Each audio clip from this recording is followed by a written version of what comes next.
টইটুম্বর পানিতে তলিয়ে ফসল, দুশ্চিন্তায় মাথায় হাত কৃষকের।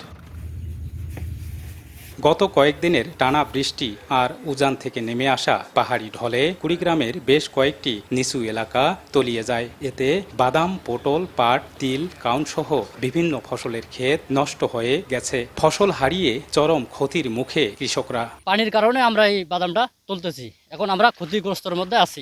এই রকম পানি যদি হয় আমরা কিভাবে কৃষকেরা বাঁচি থাকবো? 500 টাকা হিসেবে কামলা খরচ করি, যেটা আবাদ করছি ওটা চারে না উঠেই নেই। একবারে যে আমরা যে ভালোভাবে পুষে উঠবো এই ধরনের কোনো সুযোগ সুবিধা পাচ্ছি না। তবে কৃষকদের ক্ষতি নিরূপণ করে প্রয়োজনীয় ব্যবস্থা নেয়ার আশ্বাস দিয়েছে কৃষি বিভাগ। পানি নেমে যাওয়ার সাথে সাথে ক্ষয়ক্ষতি নিরূপণ করে আমরা ঊর্ধ্বতন কর্তৃপক্ষে জানাবো এবং আমরা আমাদের কৃষকের পাশে আছি। আমরা আমাদের সাধ্যমতো তাদের পরামর্শ দিয়ে যাচ্ছি।